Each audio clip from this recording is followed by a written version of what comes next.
بەناوی خۆی بەخشندەی میهرەبان، سڵاو و ڕەحمەتی خۆی پەروەردگارتان لێبێت. بینەرە بەڕێز و خۆشەویستەکانی بەرنامەی نیهانی قورئان، خۆشحاڵین لە دەرفەتێکی تازەدا بە خزمەتێەوەی بەڕێز و خۆشەویست ئەگەینەوە. ئازیزانی بەرنامە، ئەم جاریان بە پێویستمان زانی لەسەر چەمکێک زۆر ڕابوەستین کە لە سەردەمی ئەمڕۆمانە زۆر دەوترێتەوە، زۆر باس دەکرێ. لایەنە جیاوازەکانی فکر بەرامبەر بە فکری ئیسلامی زۆر ڕەخنە و ڕەخنەی بەرامبەرە ڕاستە یەکدیەکەن لەم بارەیەوە. مرۆڤ سنتەرە لەم دنیاەدا، ئەوەی ئێمەش باسیەکەین مافەکانی مرۆڤە. بزانین ئیسلام وەکو دینێکی شامل و کامل کە دەوترێ هاتووە بۆ مرۆڤایەتی، چ ڕوانینێکی دەربارەی مافی مرۆڤ بە شێوەیەکی گشتی هەیە. ئایا لەم سەردەمەیە ئەو بیر و ڕاو ئەفکارە جیاوازانەی کە هەن چەندە توانیویانە ئەوانیش ئەکتیڤ بن و ئەوانەی ئەوان دەربارەی ئیسلام دەیڵێن و بانگەشەیەکەن چەندی حەقیقەتە. ئەوەی لەم ڕۆژمانە دەگوزەرێ هەمووی لە خزمەتی مرۆڤایەتیان نییە. ئەوەی دەیبینین هەندێکی دژی مرۆڤایەتیە. لە غەزە دەبینین مرۆڤەکان قەتڵ و عام دەکرێن بەبێ ئەوەی کە تاوانێکیان هەبێ. مافی مرۆڤ بۆ ئەم کەسانە، بۆ ئەم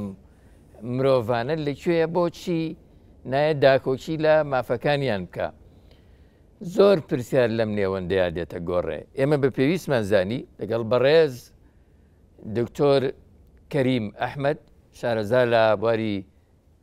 فکری ئیسلامی گفتوگۆیەکی تێر و تەسەل لەم بارەیەوە بکەین.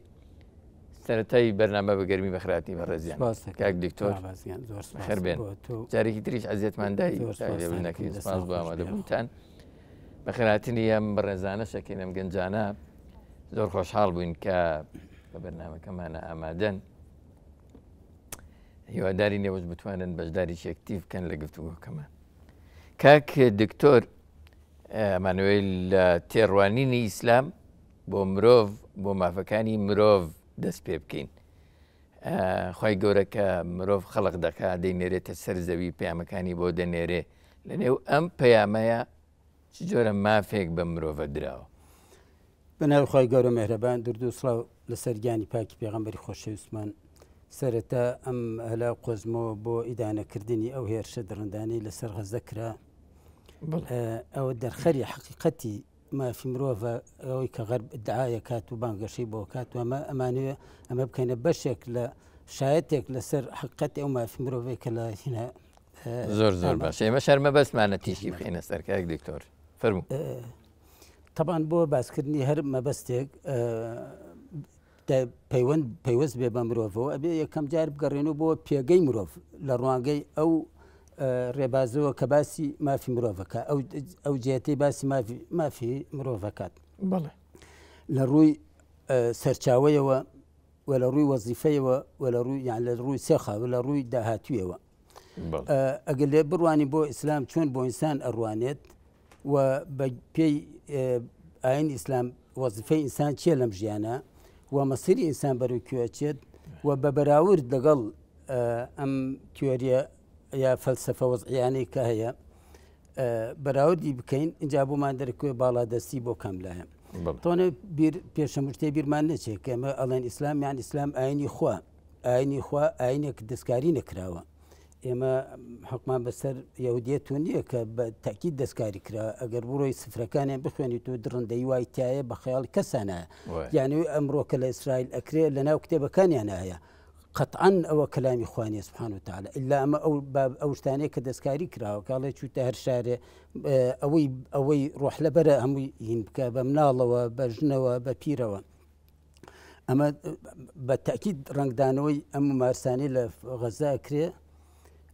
ڕنگدانەوەی ئەو بیر و بۆچوونانەیە، چکە ئیسرائیل دەوڵەتێکی دینیە. بەڵامە باسی ئیسلامەکەین کە یەقینمانەیە دینەکە دەستکاری نەکراوە، سەرچاوەکانی خۆی ماوەتەوە. لەبەرەوە ئەمە دینی خوایەکی بەبەزەیی، خوایەکی عادل، خوایەکی حەق و ڕەوا، خوایەکە زوڵمی لەسەر خۆی حرام کردووە، خوایەکە وەدوودە، رحيمة لطيفة غفورة هەموو سفاتێنەکانی تەیە بەڵام لەو سەریشەوە طبعا جەبارە قەهارە مثلا منتەقیمە لە خەڵکانی تاوانبار و ئەو شتانە. یەکەم جار گەر تەماشای پێگەی ئینسان بکە لە قورئان زۆر جوان باسی پێگەی ئینسانە جارێ باسی ئەسڵەن خەڵقکردنی ئینسانە کات لە ڕای ئەگەنێ کە لە ئاهەنگێکی زۆر شکۆمەندا لە ئەعلا لای خوا سبحانه وتعالى لەوێ ڕائەگەنرێ خوا سبحانه وتعالى بە مەلایکەکان ئەفەرمێ کە من ئەمەوێ خەلیفەیەک جێنشینێک بۆ سرم ئەرزە دروست بکەم واش ئەش فەرمەیە کە من دوایەوە کە دروستم کرد ئێوە بێ سوژدەی بۆ بەرن ئێتر سوژدەکە چۆن بووە طبعا پیرۆزبایی بووە سیغەکەی چۆن بووە ئێمە نازانین چونکە خوا فەرمێ ئەرز و ئاسمان سوژدە بن خۆ سوژدە بە چۆن ئەیبا ئێمە سیغەکەی نازانین بەڵام پێچەی پیرۆزبایی بوو بێت هەرچیەک بوو بێت یعنی پیرۆزبایی بەڵام نیشانەیەکی گەورەیە بوو طبعا نیشانی گەورەیە لەوێ وەزفەی ئینسان ڕاگەنرێت دوایی باسێکە قورئان جارێ پێش هەموو شتێک ئەفەرمێ ولقد كرمنا بني آدم وحملناهم في البر والبحر ورزقناهم من الطيبات وفضلناهم على كثير ممن خلقنا تفضيلا يعني رزمان لنا وكان آدم قرتوا وحملناهم في البر والبحر يعني أو كان ما خصوص تجير كيف يعني وجير صلاة يعني وباو مان داوى يا تفضيل مان داوى بسر زورك لو مخلوقاتانيك لو بديهن راونيك بدي ما هناون وأما جاء لشنو إرشاد فرمي والذي استعمركم في الأرض واستخلفكم في الأرض واستعمركم فيها يعني أو يوكردو تجينشيني أم سر أم زاوية وبنيا أركي بنياتناني أم زاوية خصوت أستوي إيوه أما يعني هم سرشاوي خلق إنسان وهم وظيفكي بلام سيري أم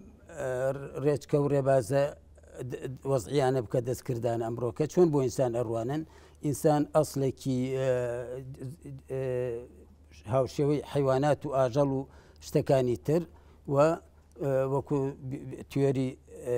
برسندن باسيكات كإنسان هيش تايبت من ديتي كينيا هیچ شتێک نییە بە تایبەت تەفزیل درابێ بەسەر مەخلوقاتی ترا هەر تەناوەنە بێ کە لە زنجیرەی پەرستەندن ئەلەوان پێشکەوتوترا ئەم تیۆرەش بە چەند تیۆری دیکەی خۆشیان و ئێمەش هەر هەڵوەشاوە بە تاکید یانێ سەگەر بابەت کەمانە بۆ ئەمە زیاتر قسەمان تەنها بابەت مەبەسمەوە کە ئەو چۆن بۆ سەرچاوی مرۆڤ و لەو لەسەر ئەو بنەمایش ئینسان هیچ پەیامێکی نییە دێت وەکو هەموو مەخلوقاتەکانی تر وەکو هەموو ئاژەڵەکانی تر دێت ماوەیەک ئەژی و ئەم دنیا بەسەر با و دوایەوە بێ بە عەدەم چارەنووسیشی دیار نییە چارەنووسی دیار نییە بەڵام لە ئیسلامە یعنی ئینسان یعنی بەو شێوە خەڵق کراوە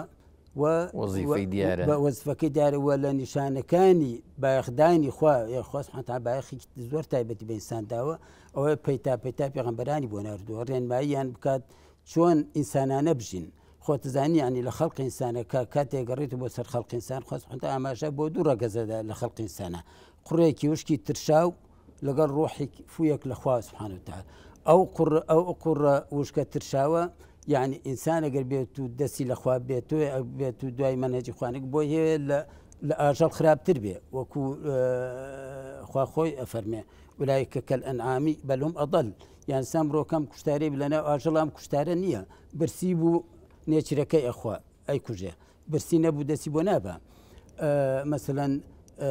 لا مو بواركاني هنا أجلا يعني بقدر أو بابلين ئەگەر هین بێ هەڵسکەوتەکە کە پێویستی پێێتی کە پێویست پێنەما هیچ شتێکی نەشیاو ناکات یا شتێک ناکات کە با بڵێن پەلامار بێ بۆ مافی بەرامبەرەکەی بەڵام ئینسانە بینی لەبەر هەندێ هۆکاری زۆر نزم بۆ پارە مەسەلەن بۆ پێگە بۆ نازە بۆ دەستهەر بۆ دەستگرتن بەسەر مرۆڤایەتیە تاوانی وە ئەنجام ئەدا یعنی ئینسان سەری لێ سوڕەمێنێ کەواتە یعنی پێغەمبەرانی ناردووە لە هینی بایەخدانی خوا بە مرۆڤ پەیتا پێغەمبەرانی بۆ ناردوو بۆی پێیان بڵێت چۆن مرۆڤانە بژین و هەر تەش لێرەوە یعنی لێرەوە دێنە سەر بابەتی تر مافی مرۆڤ لە ئینسانە لە ئیسلامە لێرەوە خوا سبحانه وتعالى هەر تەشریعاتێکی دانا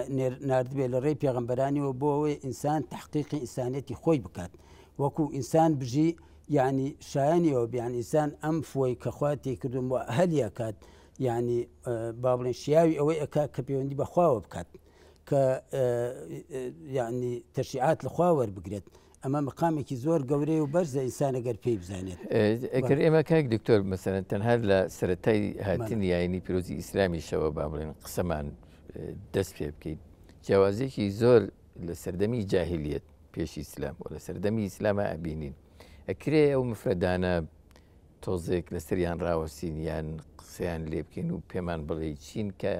ئیسلام توانی ئەو جیاوازیانەی پێ دروستکە لە سەردەمی جاهلیەتی پێش ئیسلام و سەردەمی ئیسلام طبعاً کات گۆڕانکاریەکی زۆر جەوهری کرد زۆر ڕیشەیی گۆڕانکاری ڕیشەیی لە عەقیدەی خەڵکیە لە تێڕوانینی خەڵکیە بۆ ئینسان تێڕوانینی ئینسان بۆ ئینسان خۆی مامەڵەی ئینسان لەگەڵ ئینسانە مەسەلەن تێڕوانینی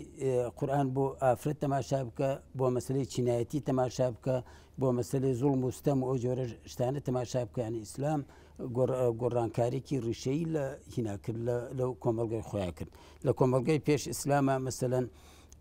کۆیلایەتی زۆر ڕەها بوو بوون بە کۆیلە دەواازەکانی بوون بە کۆیلە زۆر زۆر بوو دەرچوون لێ زۆر ئەستەم بوو لەگەڵەوەشا مامەڵەی کۆیلە زۆر مامەڵێکی ناشرین بوو زۆر مامەڵەیەکی یان خازعی ملکەتی هیچ پێوەەر و هیچ ڕێسا و یاسایەک نەبوو هیچ شتێ لایرا نەبوو کاتێک کە ئیسلام هات دەواازەکانی بوون بە کۆیلایەتی زۆر تەسک کردەوە قۆرخی کردووە لە مەسلەی ئەسیری حربە ئەوش وەکو بەرامبەر مامەڵە بکە و دەواازەکانی ئازادبوون لە کۆیلایەتی زۆر ڕەها کرد زۆر کردەوە زۆر دەیان دەرگای کردوێتەوە لە مەسلەی کەفارات و لە مەسلەی سەدەقە و لە زۆر شتا کەفارەتەکان هەر زۆر زۆرن لەولا شەوەهات یعنی کۆمەڵێ بنەمای دانە بۆ مامەڵەکردن لەگەڵ ئەوانەی کە لە کۆیلایەتیە ئەمێننەوە یعنی گەرژێ بیخوێنی تۆ ئەو ڕێنمایانە چین ینی ئەڵێ زۆرێک لە کرێکارەکان و زۆرێک لە ڕەنگە فەرمانبەر و زۆرێک لە سەربازەکانی ئەمڕۆ وەزعیان زۆر لە کۆیلە خراپترە گەربێت و بەراورد بکرێ بە ڕێنماکانی ئیسلام دەربارەی کۆیلە مەسەل ئەو خواردنە بخۆن کە خۆتان لەبەرەکەن ئەو کە خۆتان نەخۆن ئەو جلەی لەبەر بکەن کە خۆتان لەبەرەکەن پێی مەڵێن کۆیلەکەم پێی مەڵێن یانیان مەکەن ئیشێکتان پێ ڕاستپاردن ئەگەر هین بوو ئەگەر قرس بوو لە سەریان ئیش قورسیان پێ ڕامەست پێرن ئەگەر پێتان ڕاستپا یارمەتیان بدەن یعنی خلاصە کۆمەڵی ڕێنمایی وەکو مححمد عەبدوڵڵا دەڕازەڵ ینی وەکو وایە کۆمەڵک لە ناو خانووەکە دێت گڕی گر پێ خانووەکە ئەوەی بتوانێت دەری بکات دەری بکە نێڵە کەسی تر بچێت ڕێمانە بۆ ئەو سەردەمەشتی عەجیب و غەریب بوون بۆ ئەو سەردەمە بووە تا 50 ساڵ تا 100 ساڵ لەمەوە بەریش بەشەر تاکو پێش ئیسلام نە هیچ تاریخ بخوێنەرەوە نە هیچ فەیلسوفێک نە هیچ ئاینێک نە هیچ کەسێک نە هیچ جێتێک تەبەنی مەسلەی کۆیلەی نەکردووە چی بۆ ڕزگارکردنیان و چی بۆ چاکردنەوەی بژێویان و بۆ ڕێز لێگرتنیان و ئەم ڕێنمانی ئیسلام بوو وای لێ کرد کە کۆیلەمان هەبوو بوو بە گەورەترین عالم یعنی تر عەتای کوڕی ڕەباح کۆیلەیەکی ڕەشپێستی لوتفسی شەل بوو کورتە باڵا یعنی هەموو هینەکانی ناشرینی تیا بوو بەڵام گەورەترین مفتی مەکە بوو تا حەبەشێکی هەمومان حەبەشی هەروە گەورەترین قیاداتی هینمان کۆیلە بوون قیادەی فکری قیادەی سیاسی قیادەی عسکەری قیادەی کۆمەڵایەتی یعنی ئیسلام ڕێگەی داوە بەو نەهجەی کە گرتیە بەر بۆ ئازادکردنی ئینسان و بۆ لەکردن ینی ڕێزگرتن لە ئینسان توانی یعنی کۆیلە شوا لێ بکات کە بتوانێت منافسەی ئازادەکان بکات و هەموو پۆچێک و هەمووینێک بەدەست دکتۆر چەسانەوەی ئافرێت بە تایبەتی ینی حاڵەتێک نەک حاڵەت دیاردەیەکی زۆر ئەوە بوو لەو سەردەمەیە ئیسلام چۆن توانی مامەڵە من مەسئلەی لە کتێبێکمە وەڵام پرسیارەکان زۆر ئەو باسی و بابتەم کردو ئەو ڕێنمانی قورئان گرتێ بەر بۆ چارەسەرکردنی ئەو هینە ڕەنگە زۆر هین بخایەنێت یعنی چۆن ئیسلام سەرتا هات نەزرەی ئینسانی گۆڕی بۆ ئافرەت بۆ مناڵی کەچ خۆزانی لە کۆمەلگای عەرەبیا یعنی کۆمەلگای عەرەبی کۆمەلگەیەکی عەشایری بوو کەسێک کوڕی زۆر بووە شاناسی پێوە کرد و دەسڵات پێ کرد کچی بووایە پێ ناڕەحەتە بوو چونکە ترسی وای بوو لە شەڕا بەدیل بگیرێ مەسەلەن هین بکرێت سەریان هەستیان بە ناڕحەتێک و هینێکی زۆر قورئان زۆر جوان تعبیری لێەکە یەتەوارە منە القەومی یعنی خۆی ئەشاردووە لە خەڵکی ئەگەر پیان تا کچێک بووە بۆی خەڵکینە بەڵام قورئان یەکەم جار ئەمینەی گۆڕی ئەمەی گۆڕی و زۆر ڕەخنەیەکی زۆر وەکو چۆن بە عەرەبیەت شەدید اللهجە ئەلەو کەسانەگرێت کە ئاوا بۆ مەسەلە کەڕوان تا پێغەمبەری خوا صلی الله علیه و سلم بە چەندین فەرموودا فەرمیە من يمن المرأة أن تلد بكرها أنثى مثلا وإن جاب سوبيا وكادو كشي خوي بيب جينيا كأفرمي لقل مناش هنا المنافس ملا بهشتا يعني كومالي رين ماي هن كرجاري لروي بيركرنوا الإنسان كاتر جاري كتر أو بيرنا كاتو أجر إستا كم عندك تيروانيني إما مثلا بوافرتها نوعك هين بيت باشخاني باشماوي دابو نريد كومالجيا كتارا ديك لبيورا قرآني كان يا لبيورا إسلامي كان عندك جاردور كوتوتوا ديسانو مثلا بيورا عشائري كان ويا نريد كان زالبو بسريع أستاذ يعني أو الرين ما يعني أو بابلين مبادئ أنك إسلام هناني برامبر ب ترواني مروفانا بو إنسانا كان بو أمسر دمش جورن بو أمسر دمش باغلان من بسيارك ما بيا لو سردمية شون استيعاب كرابة خلق يعني بي أبو جناب دفرمي أوا براي كوديك بينه تسر بعرف بيت نقلة نوعية يعني باز داني كي نوعيبو يعني قران كاري كي نغلم رشيبو يعني أو طبعا بتبرستي زور جدا كتابو شنايتي زور جدا كتابو يعني في خاص سبحانه وتعالى قرآن يا بيغمري خاص صلى الله عليه وسلم للري قرآن وللري ران ما كان يخوي وللري توجيهات يخوي تواني وأنا للري الشدر بينت من ضمنها مثلا أما سلي معاملة لقل آفرت أمان يعني طبعا أركيكي قرز بلام كساتيكي جوربو كارزمايكي جوربو بيغمري خاص صلى الله عليه وسلم يعني تو هرچی کارزمای بین برچای خود نگات قل پیغمبر خدا صلی الله علیه و سلم لبرو تأثیری زور بوله سریان کارگه اینجا قرآنش پیتا دابزیوا لبرو فعلا توانی يعني وكمل جيب قربيان كات ما مساي بشريت يعني لما هو شارك صديق صحابه بون بما مساي بشريت وزر رجلات ناس كان داني يعني جيش نبوه او رسالي به لعين كات لكاتي سركوتنا لك هنا مثلا بالرحمه برامبر بخلقي وانا كمثلا جاران روما كانوا فارس كانوا مثلا يا شلون كوتو دينا كاين ترعين كرد قران كاريكي زور استاذ شتێک کە زۆر مافی مرۆڤیتیا بەرجەستە ببێ عەدالەتە چەمکی دادگەری لە ئیسلامە چۆن ئەمە تحقیق کرا لە ئاینی پیرۆزی ئیسلام چونکە ئەمە تحقیقکردنی بۆ خۆشی دیسان هەر قەفەزەیەکی نەوعیە و زۆرترین مافەکانیشی تیا بەرجەستە ئەبێ مافی مرۆڤ ئیسلام چۆن تێڕوانینی چۆنە بۆ دادگەری خۆی تەماشا بکەن تەبەن ئێمە هەندێک جار من بۆ ئەو زەمینەیەم بۆ ساز کرد لەسەر زەمینەیە هین بجوڵێنەوە یعنی ئاینێک یعنی ئەم خوایە داینابێت و مەبەستی تێیدا ڕێزگرتن بێ لە مرۆڤ و بەرزکردنەوەی بێت و وای لێ بکە ئینسانانە بژی طبعا يعني مشاوران كرا هر تشريعك بكات بوما بس تحقيق كرني او امان جبه كانسان انا نبجه باش فرق بين انسان و وجوديتش انسان الاسلام مركزه بله يعني هو اوهم وشتانا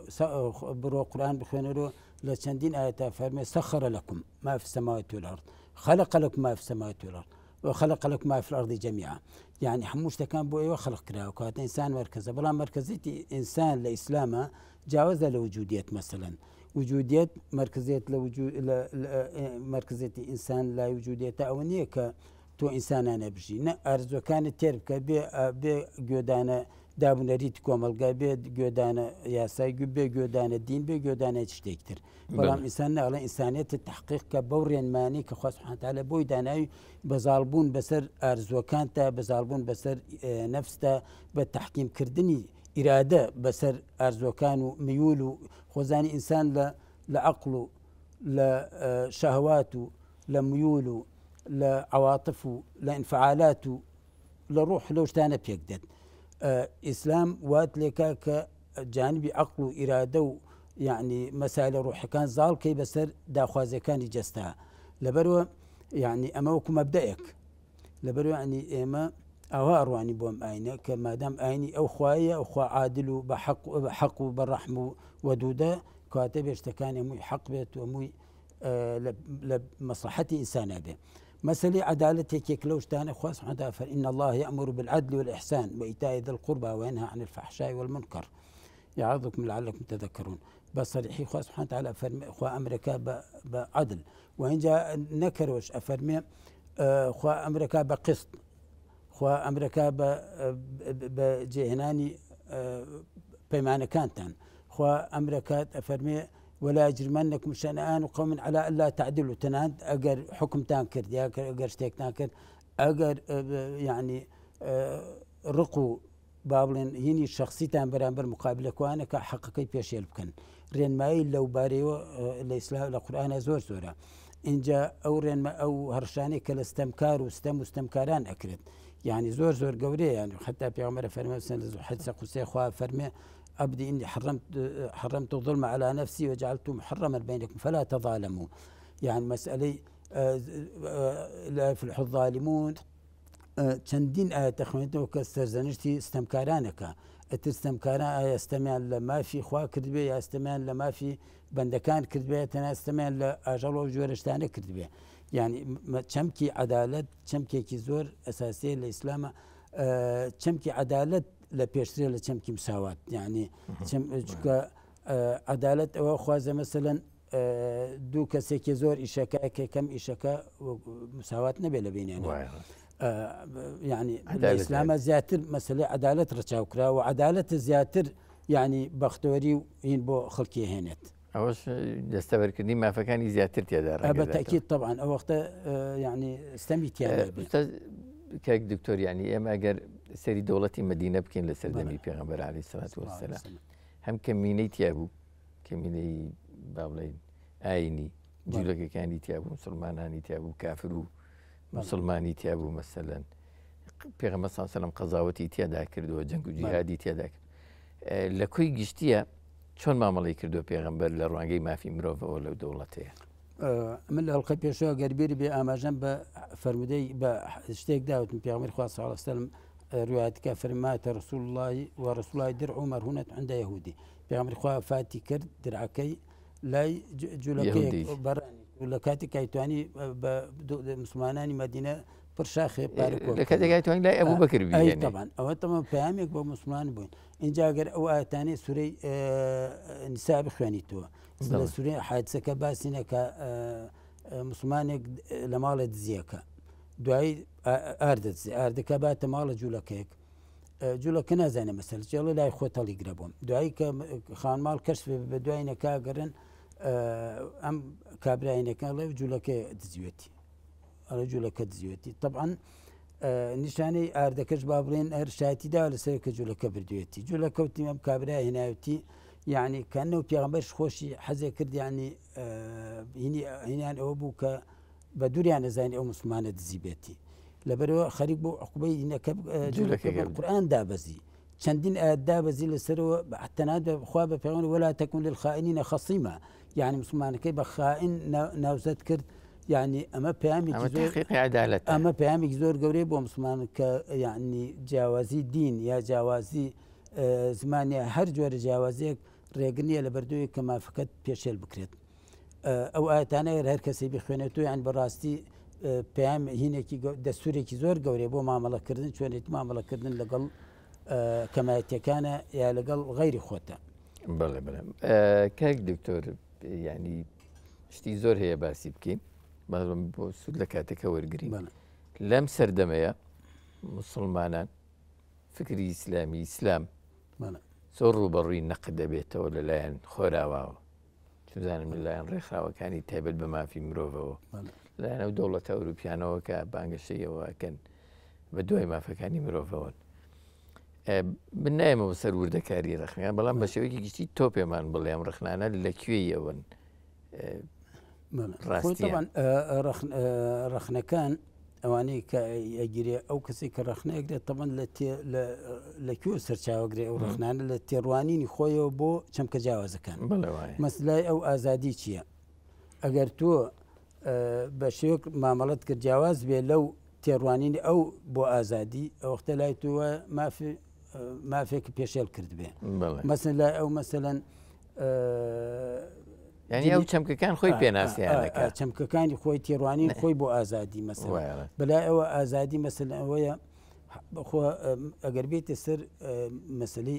ئەم دروشمانەی کە لە ڕۆژاوا هەڵهینکراوە خۆت زانی لە ئومەم متحیدە لە ساڵی 45 بوو مانگی 45 بوو جارنامەی مافی مرۆڤ ڕاگەنرا طبعاً بەندەکانی جوانن مایتیانە بەندەکان بەس کە دیتە سەر کۆمەڵە خاڵ یعنی ئەم بەندە جارێ ئالیا چییە بۆ جێبەجێکردنی ئەم بەندانە دوو ئەم ئازادێک شمولی کێەکە ئەم مافە شمولی کێەکات یان ئێوە باسی مافی ئافرەتەکەن بەڵام کاتێییتە سەر تەطبیقات سەرەکەی اینجا کەی بەکار دێت کێ بەکاری دێنێ کێر چاودێریەکە کێری ئاتی یعنی تۆ ئەمریکا مؤهلە شیاوە بۆ ئەوی کە ئەو چاودێر بێ بەسەر جێبەجێکردنی کێدادوەریەکە دوجار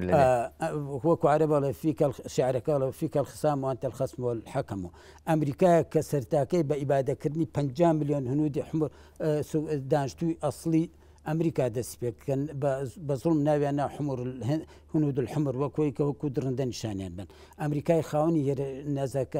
هێرۆشیما و نەگازاکی ئەمریکای خاوەنی جنایەتی ڤێتنام ئەمریکای خاوەنی گوانتەنامۆ ئەمریکای خاوەنی تاوانەکانی ئەفغانستان خاوەنی ئەبوغرێب ئەمریکا چاودێر بێ بەسەر جێبەجێکردنی مافەکانی مرۆڤەوە ئێمە بێ اینجا واقع بینین ئەو تۆ سەرتا ئاماژەت بۆی غەزە کرد کوا مافی مناڵ کوا مافی ژن کوا مافی پیر کوا مافی خەڵکی مەدەنی ئەوانەی کوژران مافی ژیان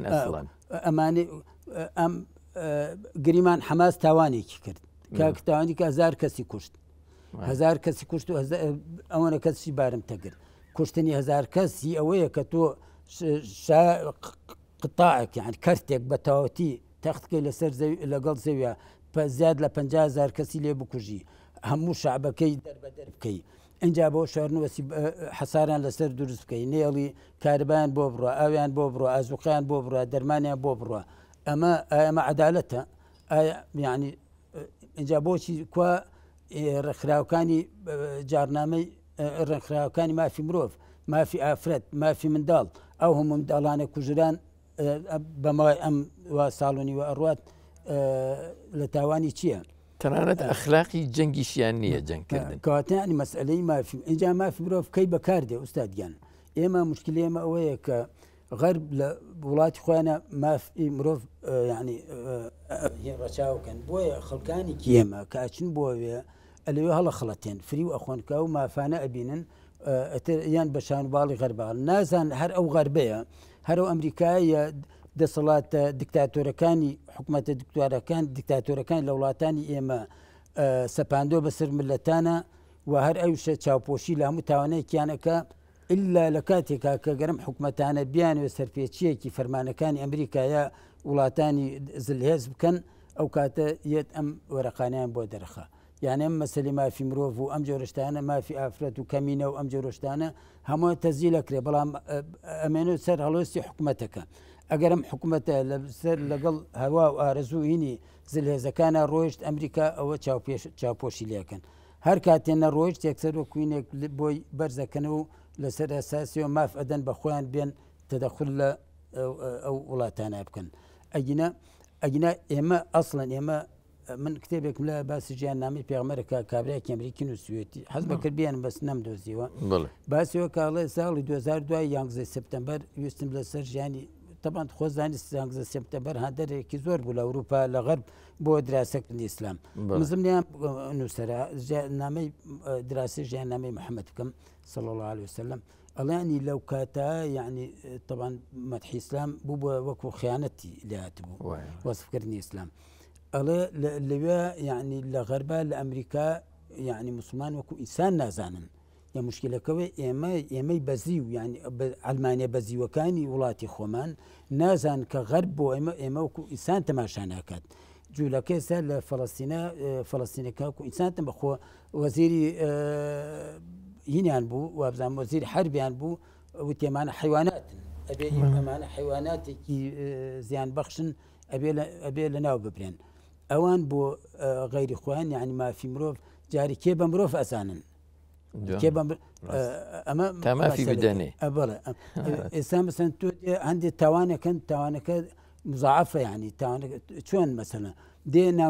ناوناتۆریەکت لێنێ پێتەڵێ داعش مەسەلەن پێتەڵێ ئیرهابی وەصفی ئیرهابیت بەسرە ئەسەپێنێ دوایی لەژێ کۆمەڵی بڕیاری دانا کۆمەڵی قوانینیان دەرکردو بۆ مواجهی ئیرهاب لەژێر ئەم قوانینە هەموو تاوانێک بەرامبەرت بکات کەس باسی ناکە یعنی لە زۆر شوێنی عالەمی ئیسلامیە ئەوەی وەخاسن ئیسلامی وخاصة مسلماني متدين وإسلامي أو بيه بانقشبه قرانو إسلام كات أما النظري غربا هيش ما في كينيا بإنسان ما كان بلا پێشەوەی بچین لەیان بەڕێزانە پرسیارەکانیان بکەن کە کاتی ئەوەیە بەتایبەتی لە مافی ئافرەتانە ینی غەرب زۆر لەسەر پێ بۆ ئیتیهامی مسلمانان کە یا ئیسلام کە بەوەی کە مافەکانی ئافرەتانی پێشەل کردەوە یەکسانی لەگەڵ بابەتی لە بابەتی جێندەری بە تایبەتیانی قسە چیە لەسەر و مۆزۆی عەدالەت بەداخۆیان مەسەلەی ئافرەت پیاوە مەسەلەی ئافرەت کراوەتە هینێکی زۆر بۆ فریودانی خەڵکی وەکو پێم وتی سەرتایانی تێڕوانین بۆ ماف بۆ تێڕوانین بۆ ئازادی ئەمانە دیارەکات کە ئەوان مەبەستیان چییە لە غەربا خۆت زانی درۆیە مەسەلەی ئازادی ڕاها لە غەربانیە لە کۆمەڵی بوارە مەسەستا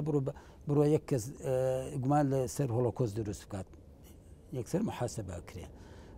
بڕۆ مەسەلەن قسە بە جوولەکە بڵێ بە دژە سامێتی یەکسەر محاسەبە کرێ ئەمەی کەوەڵا لە غەربا بەڵام وەرە ڕێکخراوێکی ئیسلامۆفۆبیا دروستکە کەسیچت پێ ناڵێ بەڵێ بەتاکید بڕۆ قورئان بسووتێنە هیچی نییە سوکایەتی نییە بەعدیان بەڵام بڕۆ باسی جوولەکە بکە سوکایەتیە بەعدیان لەبەرەوە غەرب دووفاقەیەکی زۆر عەجیبی نقاب حجاب مەمنوعە بەڵام بەرەڵایی یعنی خۆڕوودکردنەوە تا ئەو پەڕی ڕێگە پێدراوە ئازادی ئەمێن ئازادیە کاتە ئەوان خۆیان دیارەکەن مەبەستیان لێ چییە لە ئازادی من وەکوتمیانی ئەو تەشعاتانی ئیسلام دایناوە بۆ زاڵکردنی عەقڵ و ئیرادە و ئینسانیەتی ئینسان بەسەر نەزەواتی نەفسا بۆ ئینسانانە بژی ئیسلام داوای ئیش بۆ پێکێنانی خێزانەکات زۆر ئیش لەسەر پێکێنانی خێزانەکات و داواکە لە ئینسان ئارزۆکانی غەریزەکانی ئینسانانە بەکاربێنێ چی غەریزەی جنس بێ چی غەریزەی خواردن بێ چی غەریزەی دەست بە سەراگرتن بێ هەموو غەریزەکانی خوا پێغەمبەرانی ناردووە بۆ ئینسانانە ئیسفادەیان لێ بکاو بەکاریان بێنێ بەڵام لە غەربا وەکو پێم وتیانی ئەو فەلسفانە ئەمڕۆ کە لە غەربا زاڵن بەسەر یعنی خاستن دوای ئەم سەردەمی حەداسە لە 2 سەدەی ئەخیرا 3 سەدەی ئەخیرا کۆمەڵە فەلسەفۆزعیانە پێدا وەکو فەلسەفەی نەفعی وەکو فەلسەفەی وەضعی وەکو فەلسەفەی وجودی وەکو فەلسفەی عەبەثی فەلسفەی عەدەمی ئەم فەلسفانەن ئەمڕۆ کە لە غەربا تەوجیهی فکری غەربیەکەن لای ئەوان مەسەلەن ئافرەت پۆشتە بێ ئەوە هینکردنی سیستەمێکی گەورەی لە ئافرەت کرا بەلای ئەوانەوە مناڵێک مەسەن کەسێ مناڵەکەی پۆشتە بکات لایەن تانی چۆن مافەکەی لێ هینەکەن بەڵام لەوێ مناڵێک هێشتا فامی نەکردوێت و جنسەکەی بگۆڕن هەڵی خەڵەتیان جنسەکەی بگۆڕن کە دەرک ناکە یعنی گۆڕینی جنس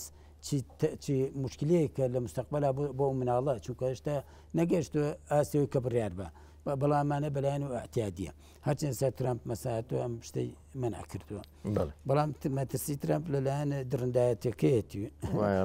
لەم خۆ بە عام ئەمریکا پۆستێکشم کرد یانی ئەمریکا ئەو دوو حزبێکیان شەڕەنگێزە و شەڕ ئەنێت و حزبێکیان بێخلاقی بڵاوکاتەوە دیموکراسیەکان بەدڕەوشتن بە شتێکیشەوە خەڵک سەرقاڵکەن هەندێک جار بۆ شتی ترکن بەرحاڵ من پرسیاری زۆرم هەبوو بە تایبەتی لەو هێڵە سوورانەی کایکرێت لە هەر فکرێک و بۆ چوونێکی هەبێ ئایا ئیسلام هێڵی سووری هەیە بۆ هەندێک مۆزوع یانیەتی ئەگەر مەجال لەبوو دەی نەستەری باسیەکەی بەڵام ئێستا بە دەرفەت بم بە ڕێزانە بدەین بۆی ئەگەر کەسێکیان پرسیارێکی هەیە بفەرموو. سڵاوتان لەبێ من هانە ئیبراهیم خوێندکار لە بەشی سەرکردن سەر ڕێسوپاس و دەستخۆشی بۆ بەڕێستان ئەمەوێ بپرسم کە ڕای ئیسلام چییە لەسەر ئازادی ڕادربڕین کە ئازادی ڕادربڕین یەکێک لە مافەکانی هەر کەسێک. بەڵێ تۆنە مەسئلەیە ئەگەر تاریخی ئیسلام بخوێنینەوە ئەم بوونی ئەم هەموو مەزاهبە لە ناو عالەمی ئیسلامیە بوونی ئەم هەموو ئەدیانانە لە ناو عالەمی ئیسلامیە ئەمان هەمووی بەڵگەیە لەسەرێکە یعنی ئەوەی کە بڵاوەکرێت و سەرێک کە ئیسلام ئازادەکانی خەڵکیە بەسێتەوە یعنی بوختانێک بۆ ئیسلام بکرێ بوونی ئەم هەموو مەزاهبە فقهیە ئەم هەموو فیرەقە عەقایدیە ئەم هەموو ئەدیانە بۆ ئێوەزان لە ئەوروپا تا ئەلمانیت نات لە ئەوروپا غەیری مەسیحێت ڕێگە پێ نەدراو بوو ئەو هەموو ئەوروپا بتپەرست بوون بە زۆر بە ئاسن و ئاگر و ئاسنکرانە مەسیحی و دوای و ڕێگەن جوولەکان لیان بخۆمە ڕانێک بۆ عالەمی ئیسلامی تەنان لەسەر ئەوەی شەوی زەوی خڕەیە خڕ نییە چەند عالمیانی کرد لە ڕووی ئەلمیەوە مەسەلەن ئەگەر تاریخی ئیسلامی تەماشا بکەی بەڵا مەسەن فەلاسفەکە هاتوون فەلاسفە ئیسلامی بەڵام محاسبە کراون هەندێکیان ئەوانەی کە مەسەلەن لەسەر ئەفکارەکانیان ئەگەر بێت و ینی دش بوو بێت بە با بڵێن بە ئێزەرەی لە هینی کۆمەڵگەدا بێ مەسەلەن هەندێک داوای بۆ فکرەکەی کرد خەڵکی لە ڕێ دەربکات مەگەر بەرەنگاری ئەوانە بوو بێتنەوە ئەگیناوەکی تر ئەمە فەلسفە لە عالم ئیسلامی چۆن سەریالدا ئەمە مزانات چۆن سەریالدا ئەوە کۆن بوو ئەمێنێت و سەر یعنی ئازادی ڕادەربڕین ئازادی ڕادەربڕین لە هەموو وڵاتێک کاسە لە ئەمریکا شوعیت هەر مەمنوع بوو تا ئێستاش مەمنوع شوعیت لە رووسیا مەسەلەن غەیری شوعیت مەمنوع بوو لە زۆرێک لە وڵاتە غەربیەکانە مەسئلەی ئازادی ڕادەربڕین ئەگەر بێت و هەموو ئازادیەکان زەرەری بۆ کۆمەڵگە نەبێ زەرەری بۆ با بڵێن هین سلمی اجتماعی پێوتێ ئاشتی کۆمەڵایەتی نەبێ زەرەری بۆ با بڵێن هینی هەندێک عرف و عادات و تەقایکە هینی کردو دین دایمەزران یان پێشێلکردی مافی نەتەوە و کەمینە و ئەمانە ئەوەی کە من هینم کردووە لە ئیسلامە یعنی لە ئیسلامە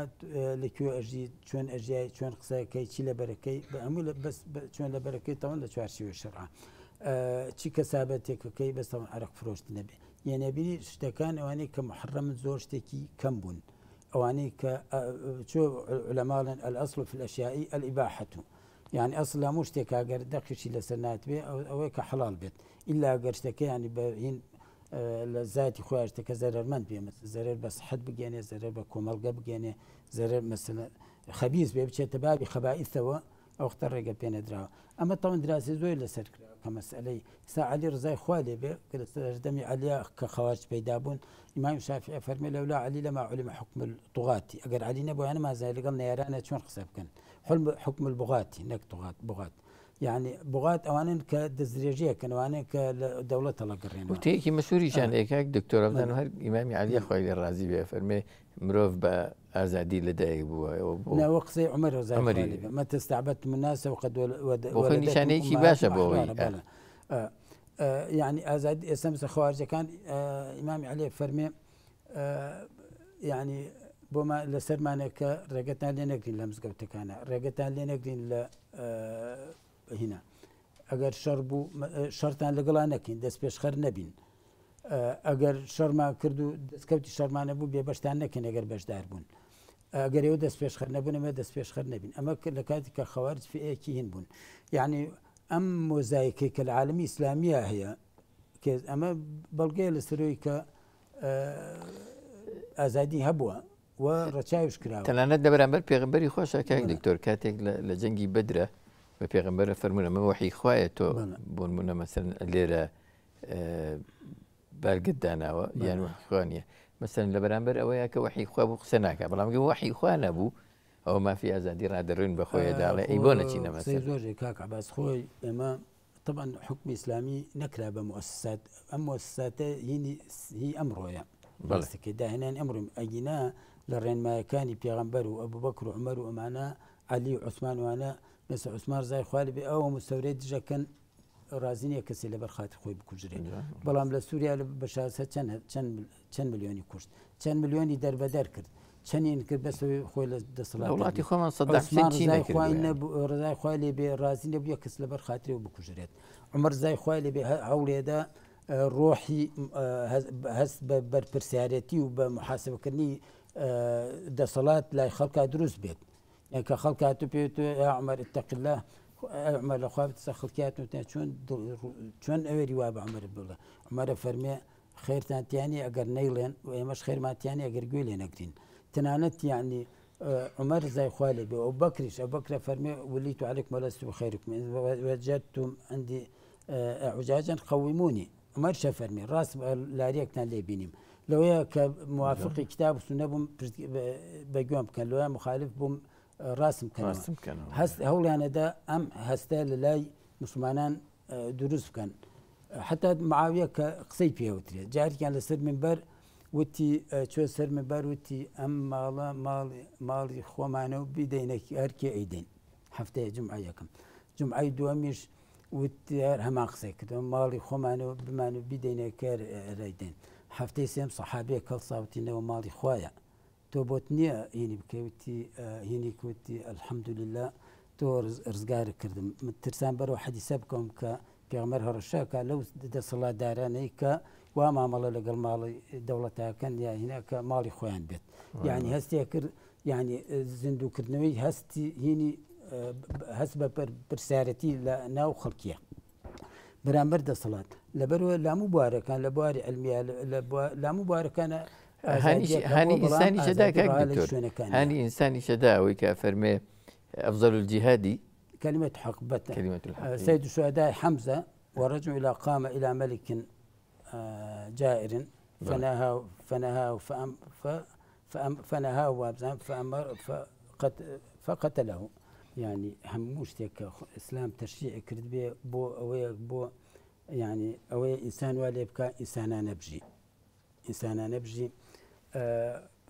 أما سلي ما عدا خلافة عظمى كاين أونديك من خوند بيت مو طبعا خلافة لبين فقهاء كان ما عدا خلافة عظمى هموش تكتر أفرد بو هي بالبسارتي ورقري يعني لسماني عمره أفرد حزبي قرت بو دس حزبي يعني أقرأ لبازاوكو بوليس أمن اقتصادي خلافة عثمان بس تسروكه بوستي يكم بلا بوستي خلافة عثمان بوستي يكم لأمريكا عشان نبوه بكاك دكتور رانج الرئيسينش نقرته يعني بس لأمريكا عشان نبوه كي ترى بانجش أزاديرة أما هناك يعني ما كان نقطة لسر الإسلام يعني أجا إسلام من دائما بكتشكانش ملهم يعني هرتي خاص سبحانه وتعالى تشريع كرد بيبوت إلا دلنيا بن أبو لبر مصلحتي يويا ولا بر مصلحتي كومالجيا ورجعوا كردني إلا برجوندي ألوايا يعني أهو معاملة لقل شمك كان هيك كبرجوندي إنسان برجوندي خلقي بخوي وين بكا لقل شرعي خواب بقنجي نك شرعي خواب لقل ميولو هنا كان خواب بقنجينا بله كيك دكتور غير بكري لسر ام بابتا زياتر توضيح من بوبدي والله من حزا كم خوشكه برساري جرينجا طبعا زور ورجاني بلا من كسيري سيري بيغمر كان صلى الله عليه وسلم طبعا لك القران كباسي بلقيسكا اسناك القران رخني لمسلكا جريا يعني قران اعتراضك لسر مسلكا نيه كبلقيس سروكي كمدحش مدحي كاوينيك اما يبدو مسألة دايك من عائشة طبعا دايك من عائشة زور دايك من عائشة فقيه بو ما مستابو قائدي جيش بو كسر نيو دايك ما زور كيش كسر دراسة مسألة لكن راسك كي علي خوي إمام علي كاتر عالم تريني سلم خوي نيو عائشة جائز نيو قيادي جيش يبكي بس قليل زبير وطلحكر بو دايك من تان هنا وتدروا نيو تو شون قيادي جيشك شون هنا بي تناوبوا تناوكوجني بيغمبر يعني خوا فرمت وقرنا في بيوتكن لما لو منو تدروا اما بو قياده كرني جيش كسي هيش ولا يشرحني لي انا اعتراضي لسنه لا تاريخ اسلام شامان بو مثلا كسي افرتي اللي هاتو وكو شجر در مثلا هين بو ما تصور كم يعني هندي بيانوك هندي علماء يعني مثلا افرتك وتعادوا ونازم شيء ايد خدوا شل 5 صار هناك تعادوا هنا اترى مشكله انا شي نامين بلام في الاخير يعني او هلوس كان دايك من عايشه يعني وكو قائدك عسكري وكو هينك بابلين تشوبو جنگو وكو فقيهك وكو يعني بتمام ساي بيوان ببيت قائدي جيش ببيت تنانت يعني أولي هلا جي هلا يكسر خني لينك لو روح بس مش كاك دكتور فرمون إيوه أجر خوي أو كشني ويا سلاطان لبيت من ريان خنكاري بشي درمان سازي بشكل دس خوشيم هي بو دكتور كريم وبرزان وبو أو برزانش كمان دوبن برسالكم هبو ڕاستی ئێمە بینین وەکو دکتۆر ئاماژەی پێکرد بەگشتی ینی ئاینی ئیسلام پێگێکی زۆر بەرزی داناوە بۆ عەدالەتی بەڵام ئایا تا چەند گرینگە تاکەکان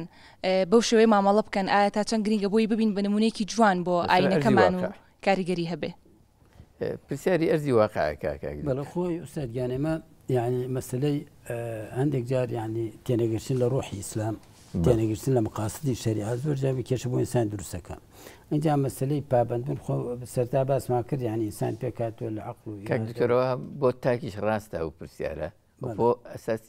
لەسەراسی دەوڵەت و حیزبەکانیش ڕاست ئەتان بلامو ئاسێکە ڕاستە ئەگە جوابمان بێتەوە یعنی مەسەلەن کەسێک مەقاصدی بۆ مەسەلەکە بڕوات یعنی جۆرێک ئەڕوانێ بۆ شتەکان ئەگەر بیر لە مەقاصدی شەرع بکەیتەوە مەبەستەکانی شەریعەت تەحقیق بکەیت جۆرێ ڕەفتارەکەی ئەگەر بیر لە هەوڵبێت لە ڕۆحی ئیسلام تێبگەی مەسەڵەن لە ئیسلام ئەگەر تەماشا بکەین هەموو دەقەکانی قورئان و ڕەفتارەکە دەقەکانی پێغەمبەر و ڕەفتارەکانی پێغەمبەر لە کۆیانە ئیش بۆ بەرزکردنی پێگەی ئافرەت هەوڵەدان و بۆ کاراکردنی ڕۆڵی ئافرەت لە کۆمەلگا بەڵام ناران ئیسلام دێن مەسن دەست بەیەک دوو فەرمودوەگرن لەو هەموو دەقانە هەمووی بەلاوە ئەنێن دەست بەیەک دوو دەقەوەگرن کە وا لە بکات ئینسان بەدبین بکات لە ئاینەکەی ئەگنا ئێمە من قەناعەتم وایە و تێگەشت من وایە لە گوێرەی مەقاصدی شەرع کە ئیسلام ئیش ئەکات بۆ هینکردنی هەر ترشێکی دانا بێ وەکو ئەبێتە دووبارە بۆ تەحقیقکردنی ئینسانەتی ئینسان بێت ئەگەر ئێمە هەندێک جار لەسەر ئەرزی واقعکە تەطبیقی ناکەین ئێستا مەسەڵەن سەیری کۆمەڵگەمان بکە ئەم کۆمەڵگەی کە وازی لە ڕێنمایەکانی ئیسلامی هێناوە دەربارەی علاقە بینی ئافرەت و پیا و جۆرەشتانە چی ڕوویداوە ئەنجامەکەی فەساد مەسەڵەن ئەنجامەکەی تەلاقێکی زۆر ئەنجامەکەی یعنی تێکچوونی شیرازی کۆمەڵگە ئەنجامەکەی هەموو تاوان وشتە ئەنجامەکەی بڵاوبوونەوەی تلیاک و مەشروبخۆری ئەو جۆرەشتانە تاوان و ئەوانە ئەمان هەموو لە چی و سەرچاوەگرێ لە تێکدانی خێزان و سەرچاوەگرێت زۆربەی لەوە سەرچ کەواتە یعنی لەسەر ئەرزی واقع ئەیبینینان پێشێلکردنی یا پشتگوێ خستنی ڕێنمایەکانی ئیسلام ئەو ئەرکانەی کە ئیسلام دیاری کردو بۆ یارێکە لە بابڵێ هەریەک لە تاکانی کۆمەڵگە ئەگەر کاتێ هات و مسلمانان پێوەی پابند نەبوون ئەو وەختە خۆیان هەر لە دنیا سەمەرەکەی ئەبینن و لایەنە نەریەکانی بەچای خۆیان ئەبینن. زۆر سپاس. ئەگەر تۆ پرسیارێکی هەبێ. خۆی گەرفادەشتان بێتەوە دەستان خۆشوێ من چراخان حەسەنم وڵی هەر لەسەر درێژەی قسەکانی بەڕێستان مامۆسایانی من بە بۆچوونی من ئانی دەبێت بۆچی ئەوە ڕوودەدا لە ئەرزی واقعدا پێچوانەی ئەو قسانەی کە بەڕێستان کردان ڕوودەدات یعنی هۆکارەکەی چییە تا ئێستا بەڕوونی لە جیهاندا هەموو شتێک نەگەیشتووە یان هەر بەجددی کەس واقعیان بیر ناکاتەوە لە مۆزوعەکان ئەنی شتێکی شمولیمان هەیە لە ئیسلامە بۆ ڕێزگرتن لە مافی مرۆڤ بەڵام لە ئەرزی واقع و لە دەوڵەتانی ئیسلامی و غێری ئیسلامیش ئەمە ئێستاوان وڵاتی ئیسلامیەکان قیاسیان لەسەر ناکرێت چونکە یعنی سیستەمەکان تیا ئیسلامی نین تاوەکو بڵێ مەسەڵەن ینی بۆ نمونە ناتوانین فلان وڵات و فلان وڵات والله ئێستا کوێستە ینی هیچ ینی ناتوانێت هیچ نمونەیەکی وامان لە بەردەستان نییە کە هین بێت فترێکی بەسەرا تێپەڕی بێت کاتە بمانەوێ قیاسی تطبیقات وەرگرین سەیری ئەبێ بگەڕیتەوە سەردەمی کۆن سەردەمی سەحابە سەردەمی پێغەمبەر خولەفای ڕاشدین حتا تەنانەت ئەوانی دوای ئەوانیش بەس بۆ ماوەی 100 ساڵێکە مەسەڵەن ئیسلام 100 ساڵ ئیسلام بەرکەنار کراوە تازە مەسەڵەن خەریکە وردە لە هەندێک دەوڵەتە هین دروستەکرێ بەڵام محاربەی زۆرەکرێن یعنی ئەوە کێشەوەیان بۆ دروستەکرێ بە هیچ شتێکە ڕناگەن بەس ئەمە بۆچی پابند دابن مەسلەی پابند بوون لەسەر ئاسی تاکە کەس چونکە وەکو باسم کردیانی مەسلەی ئینسان پێکاتوە لە ئارەزوەکان پێکاتوە لە ئەنفعالات پێکاتوە لە شەهوات پێکاتوە لە یعنی عاتفە لە هین یعنی خۆت ئینسان تەنها عەقڵ نییە یان شتێکی پێوترا بە معقولی زانی بتوانێت ئەنجامی بانە زۆر جار شتەکان نفسی ڕێگە نادا مەسەڵەن ئینسان زعیفە بەرامبەر نفسی بەرامبەر بە ئارەزوەکانی نفسی لە ئینسان لە ملبلانەیە ئەژێ ڕاستێکی لە بینی عەقڵ و ئیرادە و دین لەلایەک و لە بینی نەفس و ئارزوەکان و ئینەکان لەلایەکی ترەوە لەبەرەوەی پابندبوون یعنی ئەگۆڕێ لە کەسێک بۆ کەسێکتر ئەگۆڕێت چەند ئیرادە و عقلوێنی خۆ زاڵکەی ئەوەندە پابندی زیاد بێت چەند زیاتر هەروکو تەلبە مەسەلە تۆسی تەلبە لە پۆلێکایە لە زۆر تەمەڵی تایە تا زۆر زیرەک ناحینەکە بلاوە بنێ ناحێ فترێکە مەسەن یەکە هەر خۆی بەین زیرەکە بەس هەموو کۆتۆ سەرۆی کە چەندی ساحیەکەن و چەندی گوێ لە مامۆستاگرن و چەند حیات پابندبوونیش بە دین و ئەوها یعنی ئەمە سەر کەسێکە خۆ چەندێ هەوڵەدا چەندێ هەوڵەدا مەسەلەن نزیک بێتەوە لەخوا پابند بێت مەسەلەن لەسەر ئاسی دەوڵەتیش هەماشتە یعنی ئینسان تا مەسئولیەتی زیاتر بێت طبعاً ڕەغەبات و شەهەوات و زیاتر دەورە بینێت. کاک دکتۆر با من پرسیارێکی ئەوە توێم دەستی خۆش بێ بۆ وەڵامی پرسیارێکی لە مەسەلەی شوکردنی کچان و ژنی هێنان بە تایبەتی کە شوکردن لایەنە زەخەکەیەتی تا چەند مافی کچان و ئافرەتان لە بەرچاو گیرێن لە دینە و ئایا تەمەنێکی دیاریکرا و چۆرێک دانی قاش هەبوو لەوەی کە لە چ تەمەنێکە شوو بکایە بە ئازادی شوەکەیان ناکە حەزەکەم لەسەر چاوەڕان باسی فرێژنیش بکەن بەس خۆشکارە باسییان نەکەن بەس هێنا وڵای ئوستادیان خۆمە هینمانەیە ینی زۆر جار فقه هەندێک جار یعنی هین بووە خازە بووە یەک ملکەچی دابوونەریت بووە یان سا چۆن وعازی سەڵاتینمان هەیە وعاز سەڵاتین چیە ڕازاندنەوەی دینە بۆ دەسەڵات هەمان بەردەوام هەمان بۆ مەسەلەن کەسانێکی ئاینیمان هەبووە دینیان خستوەتە ژێر دەسەڵاتی کۆمەلگا مەسەلەن خازعی دەسەڵاتی کۆمەلگایان کردووە یا خازعی دەسەڵاتی گەورەی ئەو شوێنیانە کردووە مەسەن زۆر شت کە کراوە کە کۆمەلگار بڕیاری داوە مامۆستانی ئاینی ینی زۆرێکیان جورئەتیان نەکردەوە مەسەلەن هین بکەن ئەو ئەسەرانیە ئەینا زۆرێک لەو ممارسانەی کە هەیە مەسەلەن گەورە بە بچووکە مناڵدان بەرشوو لە بێشکە یا مەسەلەن مارە بەجاشە یا کۆمەڵە مەسایلی ئەلەو بابەتانەیە ئەمانە هەمووی کۆمەلگە فەرزی کردو مامۆستانی ئاینی زۆر جاریانی هینیان نەکرد بەرەنگاری نەبوونێتەوە ڕۆڵی خۆیانیان نەبینیوە مۆرکێکی شەرعیان پێبەخشیوە ئەگناگەر بگێڕیتەوە بۆ ئەسڵەکەی لە ڕوو شەرعەکە زۆر جارە بینی ئەم شتانە یعنی دابوونەریت کۆمەلگەن کەسانێک بەدا خۆیانی بۆ کۆمەلگیان شەرعاندووە یا بۆ دەسەڵاتیان ئەوەی ئەمڕۆ بە شتێکی واقعی بڵێن و بکەنێت کۆتایی بەرنامەکە ئەوەی ئەمڕۆ لای شیعەکانی عێراقی گوزارێ بەناوی دین و مەذهبی یەکێک لە مەذهبەکانی ئیسلامەوە با بڵین کچان ئەکرێت لە تەمەنی 9 ساڵیا بەشوو بدرێن ڕەوایەتی تایە خۆ ئێمە یعنی نازانم قیاس لەسەر زەواجی فاتمەکەن یا قیاس لەسەر زەواجی دایکمان عایشە من لەسەرەوە لە کتێبی وەڵام پرسیارەکانە باسیۆم کردووە ڕادیۆم داوەتەوە کە مەسەلەی دایکمان عایشە زەواجی سنی تەمەنی دایکمان عایشە خلاصەکەی ئەوەیە کە دایکمان عایشە لە تەمەنی شوکردنا بوو تەمەنێکی گونجاو بوو لە شوکردنا لەبەرەوەی یەک کەس ڕخنەی نەگرت یەک کەس احترازی نەبوو نە لە نایرانی پێغەمبەر نەحتا یەک کەس نەوت یا ڕسوڵڵاه ئەم مناڵە ئەم کچە عرفەکانی و سەردەمە بە پێ عرفە دایکمان عایشەتر ئایا لە ڕووی جەستەوە من مەسەن کچم بۆێنن جارێکیان کچێکیان بۆێنم بەخوا بزانم مەبەستە بۆ لای دکتۆر وەکو دکتۆر یعنی وتم تەمەنی چەنە ڕووی نهات بڵێ تەمەنی چەنە ئەوەنە هین بوو یان دایکی وەڵڵای ڕوومانە دوکە بڵێن تەمەنی چەنە یعنی ئافرەتی کامل بە تەواوەتی تەمەنیشی منداڵ بوو فەرقە فروقاتێت و نابێ و فروقاتانە بکەیتە قانون شەواز بنا لەسەر شەواز ناکرێت قانون لەسەر شەوازدا نادرێت یعنی تۆ حاڵەتی دایکمان عایشە ئەگریمان ئەگەر لە 9 ساڵی شاشوو کرد بێ کارچنە گوای فاتمەش ڕزای خوان لێبێ ئەو شە لەو هەرچەند وان یعنی تحقیقی تاریخی وان ناڵێت گریمان وار ئەمە حاڵاتێکی ئستثنائیە ئەگەر بۆ ئەو سەردەمەش گونجاو بێ ئێستا شوکردن کۆمەڵ اعتباراتی تریە خودی دەستورەکە چۆنە مامۆستا بە ئیسلام خودی دەستورەکە چییە تۆ لەو شازەگەڕێ دەستورەکەی کەسەکە ڕێکی شوکرد نابێ ینی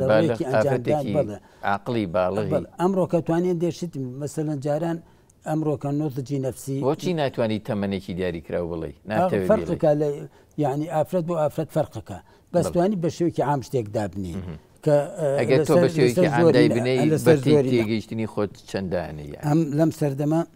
لەم سەردەما من تەمەنی گەورەتر دانم چونکە نۆتجی عقلیمان دواکەوێ ئێستا من لە هینەکەشە لە ئێوە نەبوو باس بکەجارکان مختارین محمەدی کوڕی قاسمی ثەقەفی کە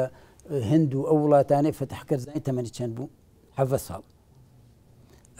محمد فاتحکە قوستانتینێ فتح تەمەنی زانی چەند بوو کا 21 ئێمە ئێستا گەنجێکمان 25 ساڵان سەرتا وەختی ژنێنانی نییە وە نیە ئەبێ یان پەروەردەی جاران جیاوازە لە پەروەردەی ئێستا مەسە مناڵ درەنگتر لە ڕووی عەقڵەوە لە ڕووی نەفسیەوە لە ڕووی کۆمەڵایەتیەوە لە ڕووی کۆمەڵایەتیەوە لە ڕووی جەستەوە زوو پێکەن بە هۆکاری ئەم مەسەلە ئەمە لە ڕووی نەفسی لە ڕووی کۆمەڵایەتی لە ڕووی عەقلیەوە لە ڕووی ئامادەگاری بۆ مەسلەت هەڵگرتن ئەو جۆرەشتانەوە تەمەنەکان زۆر گۆڕاون نە کچی مناڵ ینی ئامادەیە بۆ ئەوە نەکوڕی مناڵ لەبەرەوە ئەبێت تەمەنی دیاری بکرێت کە تەمەنی شوکردن یا تەمەنی ژێنان تەمەنێک بە ئەو کەسە بتوانێت مەسئولیت هەڵبگرێ نەک مەسەلەن کوڕکچێ لە تەمەنێک مناڵیە شو بکەن وابزان زەواج تەنها مەسەلەن ئارزوەکانە دوایی کە بۆیان دەکرێت مناڵێکیانە بەجاری مناڵێکی نوقسانیانە بێ مناڵی نوقسان بگیرە خۆی بەدەستیوە ئەمانە وان من بینوە ینی مناڵ ژن و پیاواتون بۆلام لە کۆیە بووم جارێکی کوڕکچێ کاتن بۆلام مناڵ بوون مناڵێکیان بوو مناڵک زۆرە گراشەوە کوڕەکە مناڵ بنەرکیان کوڕ بێزار بوو یعنی زۆر بێزار بوو لەو ژیانی خۆی بۆ لەبەر بە مناڵی ژنێناوە نەیزانوە ژنێنان بووە هەموو مەسئولیاتەوە هینە لەبەرە من مەسەلەن نابێ حکم لەسەر زۆر غەڵەتە ئەوە زۆر قانونێکی غەڵەتە یعنی تاوان ئەمڕۆکە ئەوە ئەنجام بدرێت زۆر سپاس بەڕێز کاک دکتۆر کەریم ئەحمەد شارەزار لە وادی فکری ئیسلامی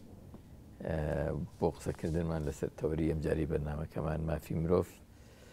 زۆر سپاس بۆ ئێوەش کە لە بەرنامەکەم ئامادە بوون خۆشحاڵ بووم سپاس بۆ هاوکارانم